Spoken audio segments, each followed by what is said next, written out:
A big welcome to Rokani Media Football. Arsenal versus Liverpool is the game of football that is going to be taking place tomorrow, and I'm here to break it down because I've already brought you that of Liverpool, and I'm here to really go ahead and really do the entire game preview onto this channel, which goes by the names of Rokani Media Football. Smash the like button, comment and share.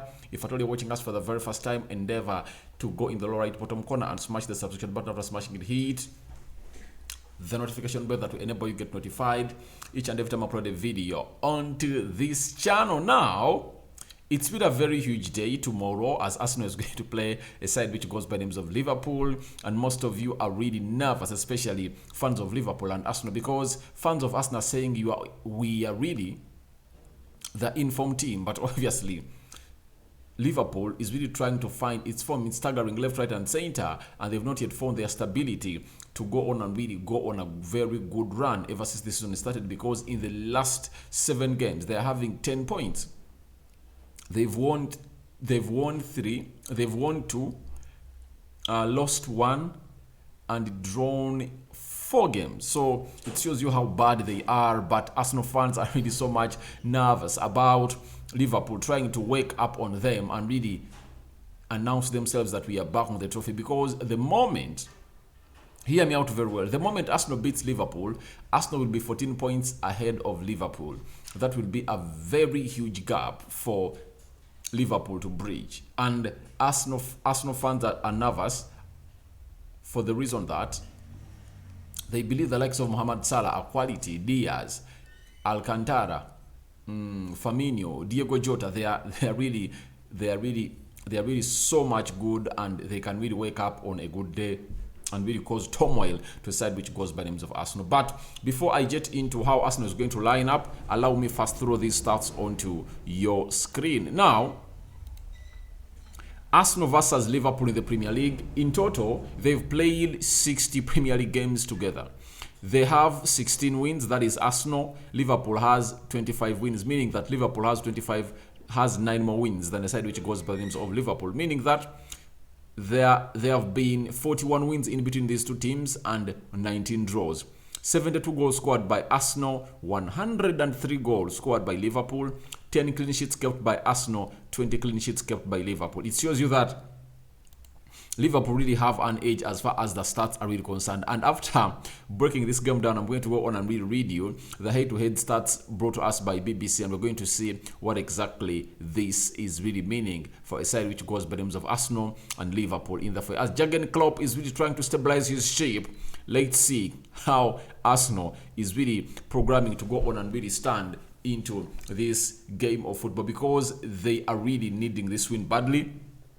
Man City have won today. They are ahead of Arsenal by 2 points, and if at all Arsenal are really to go ahead and really make that statement that they are really in for the title, they should go ahead and really beat a side which goes by the names of Liverpool, and they go back on top of the table. Even Spurs, I think Spurs is behind Arsenal by 1 point, because Arsenal beat them when they had 17, and now they've made 20, and Arsenal is having 21, meaning that Arsenal is placed second on the table. If at all they win tomorrow, they are going to go ahead and really be the team back on top of the table. Now, let's get into this. The team news of Arsenal. Obviously, don't expect the following players to come in through at the side which goes by the names of Arsenal. That is, Emily Smith-Rowe is out. Which other player is out? Emily Smith-Rowe is out. Cedric Soares is back. Reece Nelson is back. I think the only injured player that is out of that Arsenal squad is Emily Smith-Rowe. The rest of the players are back, though there are doubts that Zinchenko has not been seen into the training footage at Arsenal, but it might be like a tactic that Arsenal is really using to really believe that he's out, it is going to be in. Like Liverpool, they never put in Thiago Alcantara in their footage of training, and there are worries bubbling all surrounding Anfield that this guy is not going to feature, and there are also worries that are really bubbling at the side which goes by the names of Emirates that Zinchenko is not going to feature. But I believe Zinchenko is really going to come out and feature, because he last played in that game of Spurs and he never played in the midweek. And obviously he's back I think is going to be back into this game of football of a side which goes by the names of Liverpool. The system that Mikel Arteta is going to use, 4-2-3-1, I believe is going to be that system that is going to go in for, because it is his accustomed system whereby he has been able to win very many games at a side which goes by the names of Emirates. And at Emirates, Arsenal are unbeaten. Know that. Arsenal at Emirates are unbeaten. If I told you never knew, they beat Leicester City 4-2. They beat Fulham by 2-1. They beat Aston Villa by 2-1. And recently they've just beaten Spurs in the Northern London Derby by 3-1. That is what we call a side which goes by the names of Arsenal. Now in goal, no question, Aaron Ramsdale is going to start in goal for a side which goes by the name of Arsenal, making good saves, and obviously his ball distribution is really great. In that game of Spurs, he just needed to make one save that was really clinical, that Richarlison redirected that ball to him and really made that big call, and he saved that ball. So it shows you that the back four of Arsenal is really doing a very good job, and with the shielding of Thomas Partey and Grant Xhaka, they are not exposed as they're supposed to be, and obviously the goalkeeper, it's hard to reach Ramsdale. It's hard to reach Ramsdale. So to me, I believe he's going to start in goal amidst Matt Turner having a very good game against a side which goes by the names of Bodo Glimt. It kept a clean sheet, but obviously this position is for Ramsdale, especially when they are playing in what we call the Premier League. Let's go to the right back. Takiro Tomiyasu came in through and really had a very fantastic game, but I really believe that Ben White is one of those players that really is still a starter into the starting 11 of a team which goes by the names of Arsenal, and obviously he is really going to go on and really face Luis Diaz and Smiskas, that flying left back of a side which goes by the names of Liverpool, and that left forward in the names of Luis Diaz that is really doing a very good job at the side which goes by the names of Liverpool. So as things stand, I believe in Ben White. Ben White is going to come up and really start, obviously, because he has been really playing very well. And I've always told you this, that Ben White is one of the best passers of the ball at Arsenal. That's why he has an edge over Tomiyasu. And Tomiyasu is just going to pray to it that Ben White really gets an injury for him to play, because what Ben White gives to this Arsenal side, Tomiyasu can't give it. That's it. So I expect Ben White to come in and play onto the right back. Left back, Zinchenko, amid these rumors surrounding the Emirates and Conley that he has been seen nowhere in the photos that are really trending everywhere on social media as Arsenal was training and preparing for side which goes by the names of Liverpool. I believe personally that Zinchenko is going to play as a left back. He's going to play as a left back. Their worry is that him facing Trent Alexander-Arnold and Mohamed Salah, but I believe in Arsenal having a very good plan with that work rate, and intensity of Gabriel Martinelli. I think he's really going to be so much helped by that man, and I think he can help him track back very well, and I believe the likes of Gabriel Magalhaes will be so much inclined onto the left side because he's going to play on the left side of the central defense, and you come in and help Zinchenko a lot, and I know Mikel Arteta will be knowing this in his brain, but I believe Zinchenko is going to go on and really start, and obviously gives them another inner line of attack when they are really going to go on and do the needful with his line, with his defense splitting passes and his skill. He is really one of those that you don't need to see out of your team when you're playing Liverpool. If I told Zinchenko played against Manchester United, Tottenham Hotspur, there is no way Kientieni comes in through to start unless otherwise Zinchenko is injured. But if I told Zinchenko is physically fit and 100% fit and passed by the manager, he's really going to start this game of football. However much Kientieni played very well in that game of Bordeaux, and he was one that was responsible for the first goal that Edin Ketia scored after his effort was really deflected off the goal by the post. I believe Zinchenko is in for this. We are in for William Saliba returning from the break that he was really given by the manager, Mikel Arteta, not playing a single minute in that game of Bordeaux on Thursday. I believe he's now physically fit and has refreshed a lot, reconditioned, and he's ready to face either Darwin Núñez, Firmino, or Diogo Jota, depending on who Jurgen Klopp is going to read out to start onto the starting 11 of a side which goes by the names of Liverpool as their centre forward.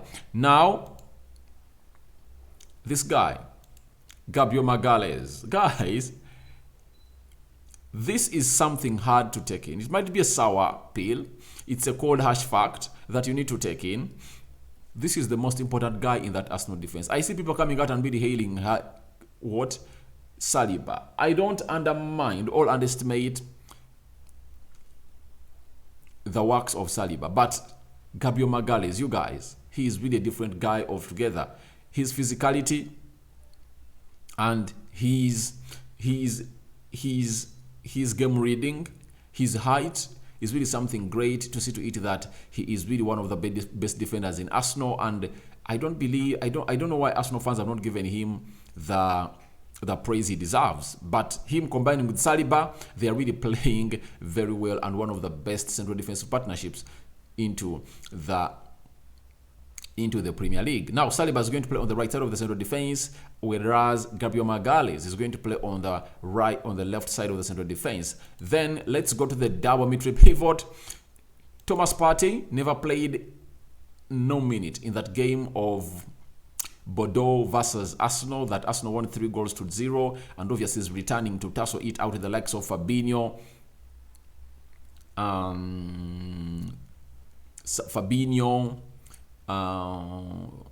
Jordan Henderson and Thiago Alcantara. That is the man who goes by the names of Thomas Partey. For Granit Xhaka, he played some good minutes in that game of Bordeaux and was the captain. And obviously, he's going to play into that double midfield pivot, patrolling off the left side, as Thomas Partey really patrols that entire area in front of the back four of Arsenal to see to it that the likes of Alcantara, Fabinho, and Jordan Henderson don't come in through and really operate to threaten his back four of Arsenal. So that is the double midfield pivot of Arsenal. Thomas Partey, Granit Xhaka going on to do the needful and see what it's all about today or tomorrow. But I believe they're really going to be having a very fantastic game. Now, Odegaard captain, playing as a central attack midfielder, and made this Fabio Vieira coming in and really playing a very huge role and scoring a goal and really putting up an assist and being involved in the 3 goals that Arsenal scored on Thursday. I believe Odegaard is far much better than this guy because his physicality is not a question, and you know how physicality in the Premier League is always a question that you must answer to be one of the most brilliant and successful players. So I believe the best performances that Fabio Vieira has put them up into the UEFA Europa League. He played well against FC Zurich. He played well against Bodo Glimt. But in the Premier League, his scoring is good. He scored a goal. His passing is so much accurate, but the power and physicality is really a problem for him, and that's why he's finding it hard to really thrive into the Premier League, according to me. But obviously, the captain Odegaard is really going to start into the central attacking midfield area of the side, which goes by the names of Arsenal. And he came on through and played like 20 minutes in that game where they really beat Bordeaux by 3-0, and he showed his brilliancy. And he played alongside Fabio Vieira and Sambi Albert Lokonga in the midfield 3. So I really enjoyed those minutes when I saw Odegaard and Fabio Vieira playing together, because it looks like Arteta is taking that blueprint of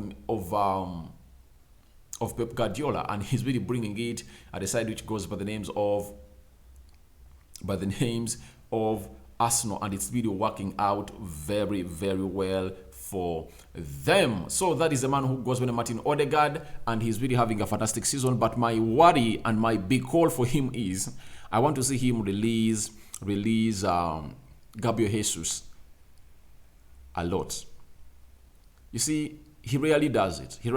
And I want to see him do it. I want to see him release Gabriel Jesus a lot. That's it. That's the big call from him, because I want to see these people creating more chances for Gabriel Jesus. Because if at all chances are created for him, he really puts them into the back of the net. But the problem is why they're not going by there, it's because they're not being given to him, especially clear-cut chances.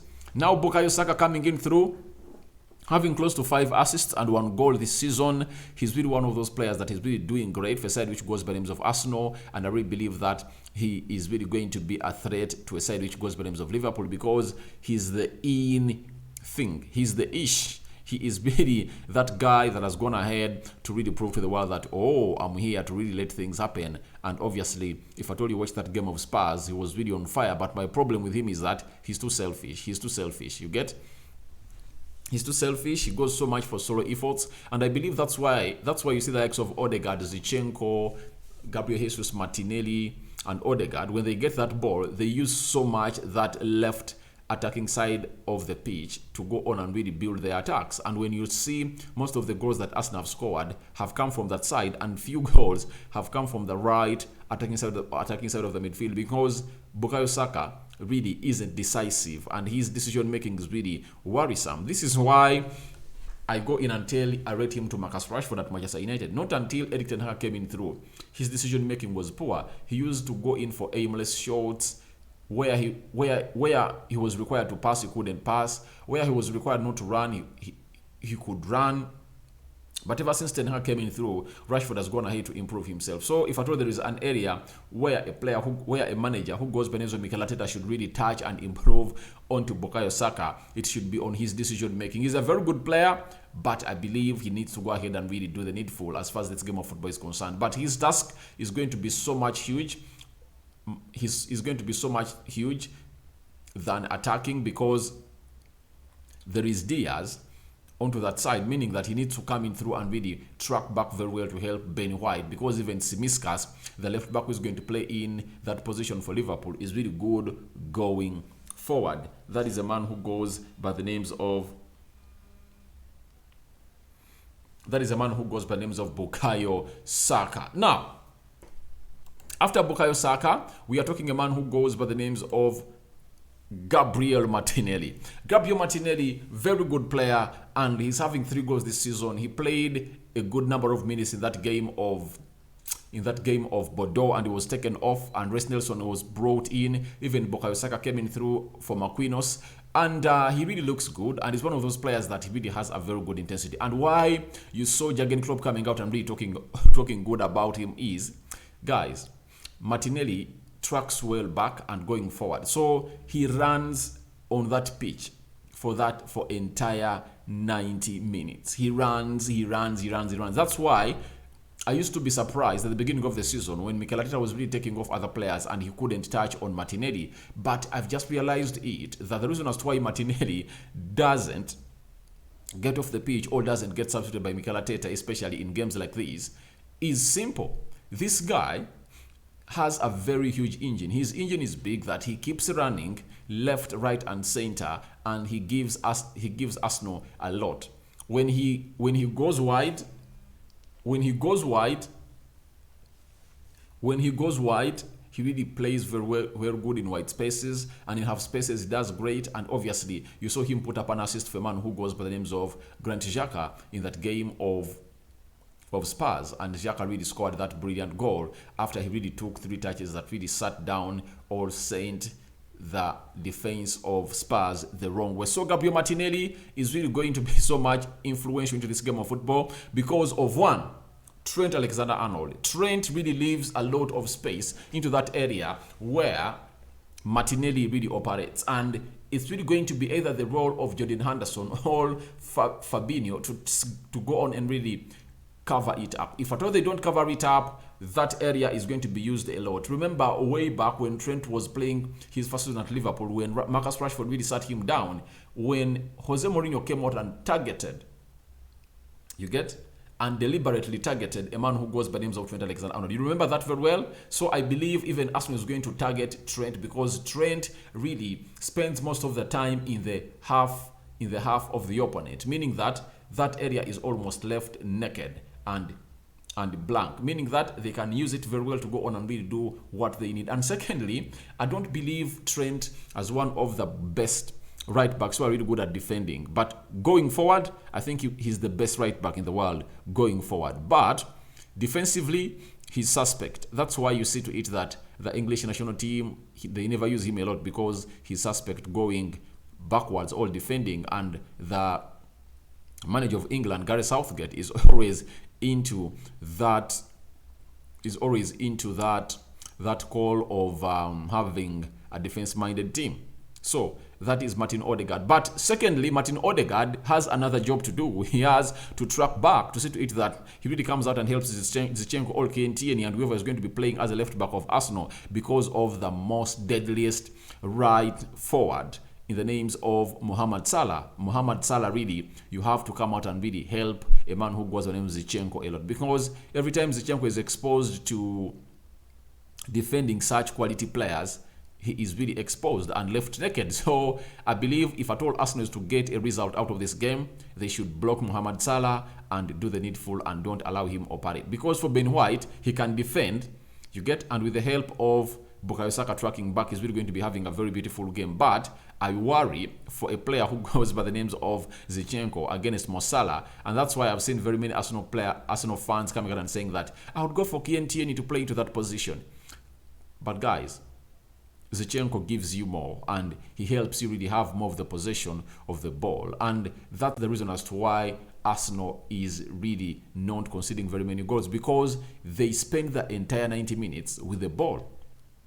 They have most of the ball. The lion's share of the possession goes to Arsenal, and Zinchenko gives you that, and especially in the attacking areas, he can really create something out of nothing. So that is Zinchenko for you, a man that is really great and very much loved by Arsenal fans in there for you. Leading the line is Gabriel Jesus. If at all you watch that game of football against Tottenham Hotspur in the first half, there is that ball that Odegaard really gave Gabriel Jesus. He slipped past three players of a team which goes by the names of Spurs, and that time he never went for an assist. He went for a shot on target, and it was really saved by the goalkeeper. But in the game of Bordeaux, he repeated the same thing. He went past three defenders, and instead of going for a solo effort to the goal of Bordeaux, what did he do?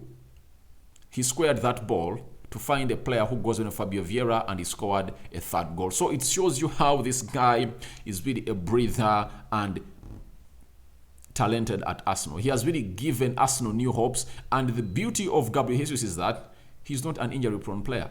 He can play you 38 Premier League games. This is on record. Go and check the number of games I'm playing at City. He's not an injury-prone player. He's available. You'll never hear him that he's really injured.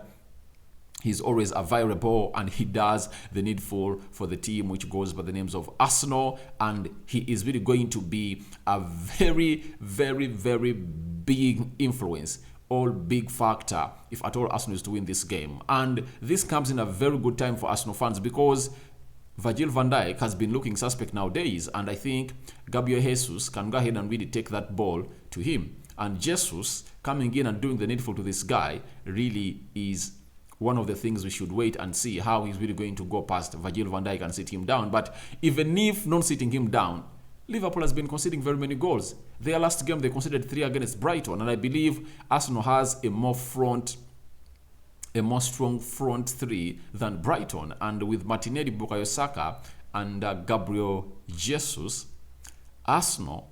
Liverpool is in trouble, and they need to see how they're going to stop these guys, and they shouldn't let Arsenal go for the first goal, because if at all Arsenal goes for the first goal, then Arsenal is really going to be in a real deep shit in here at the Rokani Media Football. So to me, I believe that is my team of Arsenal that I believe Mikel Arteta is going to bring in. I've been explaining to you how every player is the role is supposed to be playing, attacking and defending wise. So your reactions to that are welcome into the comment section below. But I have things to let you know about into this game of football. Now, we've been told by BBC, these are head-to-head stats, that Arsenal have won one of their last 14 Premier League matches against Liverpool. 4 draws, 9 losses. A 2-1 win, a 2-1 home win back in July 2020.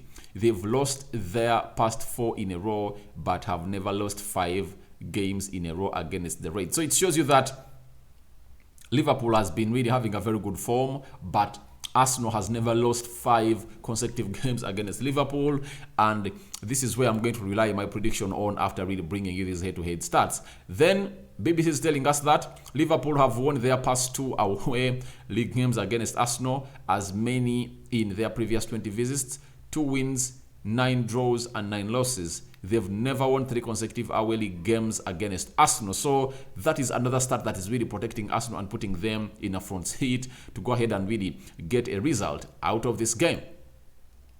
Arsenal are on a run of 13 consecutive Premier League matches without a clean sheet against Liverpool, conceding 39 goals in those games.